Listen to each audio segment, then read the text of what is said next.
जक्कई के जीवन में रिवाइवल आ गया, मत्ती के जीवन में रिवाइवल आ गया, पतरस के जीवन में रिवाइवल आ गया, सामरी औरत के जीवन में रिवाइवल आ गया। इसीलिए वो रिवाइवल उनके घरों में, वो रिवाइवल उनके गांव में, वो रिवाइवल उनके शहर में दिखाई दे रहा था।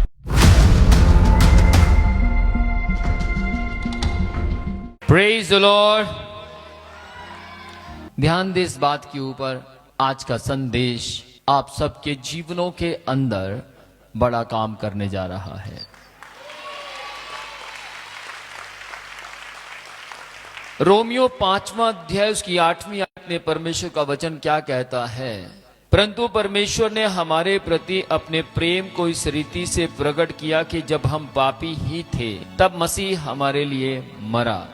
याद रखिएगा, क्रूस एक सजावट नहीं है, क्रूस एक गले में पहनने वाली वस्तु नहीं है, क्रूस एक मनुष्य के लिए केवल एक लकड़ी नहीं है, क्रूस एक बात को हमारे जीवनों में दिखाती है, दर्शाता है। क्रूस क्या?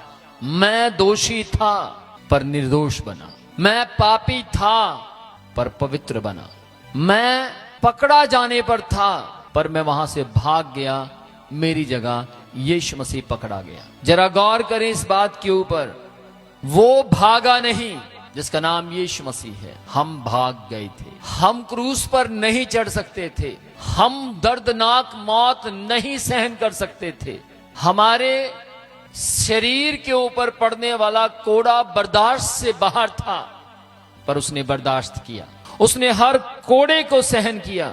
मैं मरने योग्य था पर उसने मुझे बचाया। क्रूस मुझे असली शक्ल दिखाता है, क्रूस मुझे असली चेहरा दिखाता है रिवाइवल का। जब यीशु मसीह मरे, बहुत से लोग उससे पहले मरे थे पर किसी के जरिए बदलाव नहीं आया। यीशु मसीह जब मरे भी नहीं थे तब भी सामरी औरत के अंदर पाप को छोड़ने का बदलाव आया था। यीशु मसीह मत्ती के पास गए और मत्ती के जीवन में बदलाव आ गया। यही रिवाइवल है। यीशु मसीह को देखने के लिए जक्कई आया और पेड़ के ऊपर चढ़ गया, और पेड़ के ऊपर चढ़कर वो उसे देखना चाहता था, और यीशु मसीह ने उसे अपने आप को दिखाया। जैसे यीशु मसीह ने उसको अपने आप को दिखाया, जक्कई वैसा नहीं था जैसा होना चाहिए था, बल्कि वो बदल गया था। जक्कई के जीवन में रिवाइवल आ गया, मत्ती के जीवन में रिवाइवल आ गया, पतरस के जीवन में रिवाइवल आ गया, सामरी औरत के जीवन में रिवाइवल आ गया। इसीलिए वो रिवाइवल उनके घरों में, वो रिवाइवल उनके गांव में, वो रिवाइवल उनके शहर में दिखाई दे रहा था।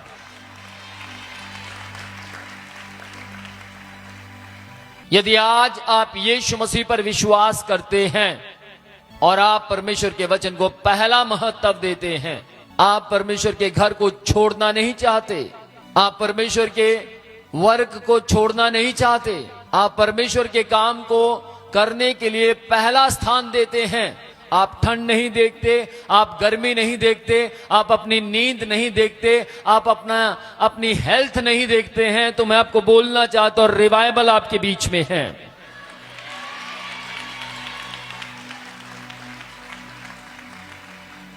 पतरस ने अपनी मौत की परवाह नहीं की, यूहन्ना ने अपने जीवन की परवाह नहीं की, मार्था मरियम ने अपनी इज्जत की परवाह नहीं की, अपने घर की परवाह नहीं की, परंतु उन्होंने पहला स्थान परमेश्वर के किंगडम को दिया, परमेश्वर के समय को दिया, परमेश्वर के घर को दिया। और बाइबल कहती है उनकी जिंदगियों में जागृति चल रही थी।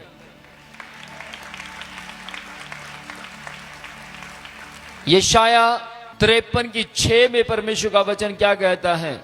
हम सब भेड़ों के समान भटक गए थे और यहोवा ने हम सब के अधर्म का भार उस पर डाल दिया। जब मैं क्रूस को देखता हूं तो मैं दूसरी गलती अपने जीवन में देखता हूं। लेकिन ध्यान से सुनिएगा, जब मैं क्रूस की ओर देखता हूं तो मुझे भटकने वाला जो रास्ता है वो नहीं, बल्कि मुझे सही रास्ता दिखाई देता है। जब मैं क्रूस की ओर देखता हूं तो मुझे दया नजर आती है। जब मैं क्रूस की ओर देखता हूं तो मुझे अपना जीवन दिखाई देता है। जब मैं क्रूस की ओर देखता हूं तो मुझे डर से, भय से, शैतानी शक्तियों से, अंधकार की ताकतों से छुटकारा मुझे मिलता हुआ नजर आता है। मेरा झूठ, मेरी गुप्त बातें, मेरा घमंड, मेरा अशुद्धपन, वो सब कुछ मुझे क्रूस के ऊपर जय में बदलता हुआ दिखाई देता है।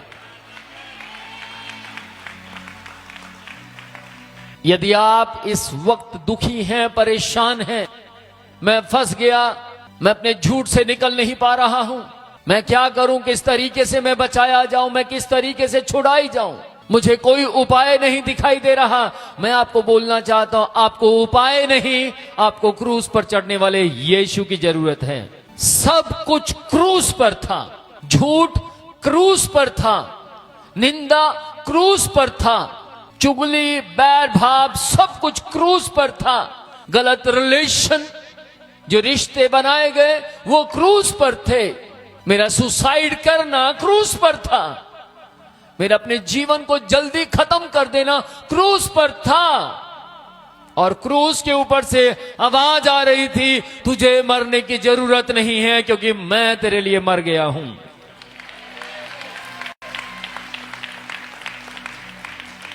सब कुछ क्रूस पर था और क्रूस से एक आवाज आपके लिए आती थी, तू बुरा था पर अब तुम सब अच्छे हो चुके हो।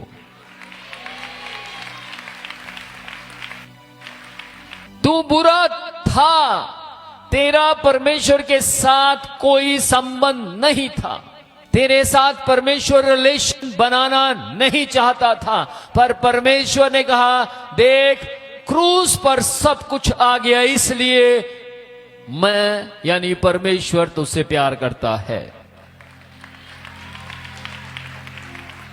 वो आपसे प्यार करता है, वो आपसे प्यार करता था, इसीलिए क्रूस पर गया। यदि आज आप यीशु मसीह को समझ पा रहे हैं, दिस इज आवर रिवाइवल।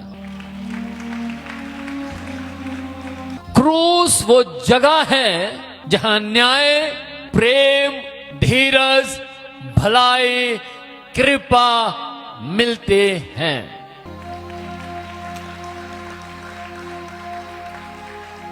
क्रूस शब्द बदनाम था। लोग क्रूस को अपने घर में लाना पसंद नहीं करते थे क्योंकि वो श्रापित माना जाता था। लेकिन जैसे ही इस क्रूस के ऊपर उसने प्राण दिए जो बिल्कुल निर्दोष था, ये क्रूस नाम श्रापित था, लेकिन यीशु मसीह जैसे ही क्रूस के ऊपर गए, वो क्रूस श्राप से मुक्त क्रूस बन गया।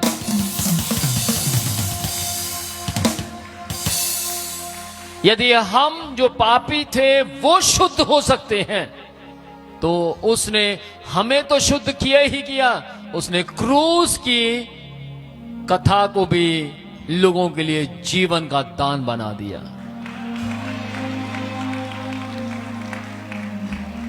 कुलुसियों 2 अध्याय की 14 आयत में परमेश्वर का वचन कहता है, उसने विधियों का लेख जो हमारे विरोध में था उसे क्रूस पर कीलों से जड़ कर मिटा दिया। बाइबल क्या कहती है, ध्यान दें। हमारे विरोध का जो लेख था, विधियों का जो लेख था, जो शुरू से पाप चले आ रहे थे, जो शुरू से पीढ़ी दर पीढ़ी पुराने श्राप थे, जो बाप दादाओं के किए हुए गंदे काम थे, जो वो सारे हम पर पड़ रहे थे, लेकिन उसने सारी विधियों का लेख अपने लहू से मिटा दिया।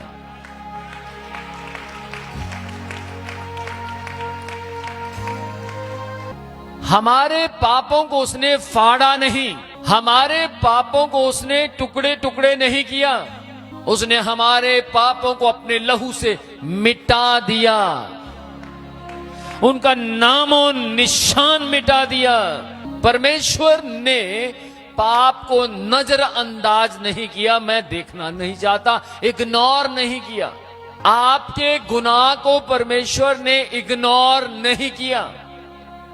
नजरअंदाज नहीं किया, बल्कि उसने क्या किया, उन सारे पापों को अपनी सामर्थ्य से मिटा दिया।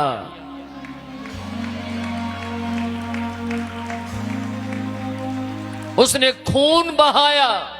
एक पेपर था जिसके ऊपर आपकी गलतियां लिखी हुई थी, एक किताब थी जो पाप से, दोष से, गलत रिश्तों से, चोरी, निंदा, अलग अलग प्रकार के पाप से भरी हुई किताब थी। लेकिन उसने क्या किया, सारी किताब को फाड़ा नहीं, उस किताब के ऊपर आपका नाम हटाकर अपना नाम लिख दिया।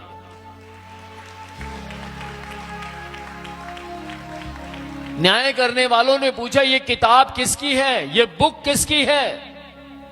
उन्होंने कहा, एक पापी की। पढ़ो जरा किसका नाम है, हम उसको पनिश करेंगे, हम उसको क्रूस देंगे, उसको मार देंगे। जब उस किताब को पढ़ा गया तो उस किताब के ऊपर आपका और मेरा नाम नहीं लिखा था, उसके ऊपर यीशु का नाम लिखा था। काफी लोगों ने मुद्दा उठाया, काफी लोगों ने कहा नहीं, ये यीशु नाम मालूम नहीं कहां से आया, लेकिन ये नाम जो है, इस नाम की जगह कोई और नाम था। लेकिन मैं न्याय करने वाले व्यक्ति ने क्या कहा, जिसका नाम है उसी को क्रूस दिया जाएगा। और आप और मैं बच गए। हमारे सारे दोष, हमारे सारे पाप, हमारी सारी गलतियां, हमारी सारी नाकामियां, हमारी सारी सुस्तियां, हमारी सारी लापरवाहियां उसके ऊपर आ गई। यीशु मसीह वहां से भागा नहीं। यीशु मसीह ने अपने आप को सही बयान देने के लिए कोई भी शब्द का इस्तेमाल नहीं किया। उसने सफाई नहीं दी। उसने कहा, हां मैं दोषी हूं, मुझे तुम क्रूस दो। बाइबल कहती है पतरस ने आकर चेलों से बात की और चेलों ने कहा, ये क्या कर रहे हैं यीशु के साथ? पतरस ने कहा, चुप रहो, चुप रहो, हम में से एक को क्रूस पर मरने की जरूरत है। यदि हम मरेंगे तो हम दूसरों को जीवन नहीं दे पाएंगे, लेकिन यदि यानी यीशु मरेगा तो ये सब जीवन देने की ताकत रखता है।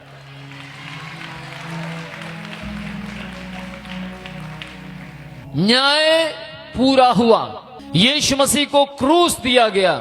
उसने पापी को नष्ट नहीं किया, उसने पाप को नहीं किया, पापी को नष्ट नहीं किया, पाप को नष्ट नहीं किया, नष्ट नहीं किया, मिटा दिया, ताकि कभी गुनाह याद ही ना किए जाएं। अगर वो किताब को अपने लहू से ना मिटाता तो बार बार वो याद आते। आज शैतान आपके पास आकर आपको बार बार याद दिलाएगा, तूने ऐसा किया, तूने ये किया। क्यों? क्योंकि उस शैतान को अच्छी तरह पता है उस किताब में क्या लिखा था। पर यीशु मसीह आपसे कहना चाहते, जो शैतान तुमसे कह रहा है वो सच नहीं है, जो यीशु मसीह की बाइबल कह रही है वो सच है।